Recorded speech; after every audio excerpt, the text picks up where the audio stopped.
Sir, ప్రధానమంత్రి గౌరవ శ్రీ నరేంద్ర మోడీ గారు మాటల్లో ఆదివాసులు ప్రపంచానికి మూలవాసులని, సంస్కృతి సాంప్రదాయాలు వారసులని పలుమార్లు ప్రకటించారు. అభినందనీయం.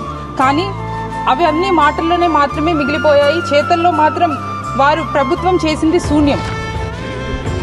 దయచేసి పాలక ప్రభుత్వం మా కోసం కొత్తగా ఏమి చేయక్కర్లేదు, కానీ ఉన్న చట్టాల్లో హక్కులు మాత్రం తీసేయకండి.